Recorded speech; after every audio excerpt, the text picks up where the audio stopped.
আলহাজ হোসেন মোহাম্মদ এরশাদকে তো আপনারা কাছাকাছি দেখেছেন এবং তার স্মৃতি বিজড়িত এই পল্লী নিবাস, একটু যদি অনুভূতি প্রকাশ করতেন আজকের এই দিনটিকে ঘিরে। বিসমিল্লাহির রহমানির রহিম। মরহুম পল্লী বন্ধু হোসেন মোহাম্মদ এরশাদ, সাবেক মহামান্য রাষ্ট্রপতি, গণপ্রজাতন্ত্রী বাংলাদেশ সরকার, তিনি আজকের এই দিনে আমাদের বিদায় নিয়েছেন আমাদের মাঝ থেকে। আমরা সেই দিবসটি আজকে পঞ্চম মৃত্যুবার্ষিকী উপলক্ষে ব্যাপক আয়োজন আমরা রংপুর জেলা মহানগর জাতীয় করে আয়োজন করেছে। আমরা বেসিক্যালি হোসেন মোহাম্মদ এরশাদের কর্ম এবং জীবনকে ভালোবাসি। তিনি তার কর্ম এবং জীবন দিয়ে বাংলাদেশ বিনির্মাণ করেছেন। এটা ইতিহাস নয়, এটা কালের সাক্ষী।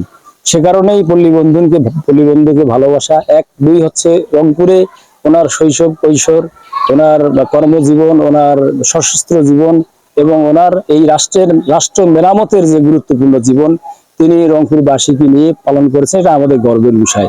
তিনি রংপুরের রাষ্ট্রনায়ক, যার কারণে আমরা গর্ববোধ করি।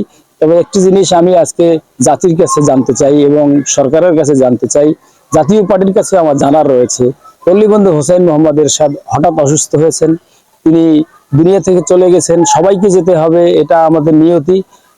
কি কারণে, কি রোগে আক্রান্ত হয়ে তিনি মৃত্যুবরণ করেছেন, আজ অবধি জাতীয় পার্টির কাছে আমরা কেউ এটা জানতে পারিনি। আমাদের কাছে এটা অস্পষ্ট রয়েছে। পল্লীবন্ধুর মৃত্যুর কারণ আমাদের জানা উচিত ছিল। ধন্যবাদ আপনাকে।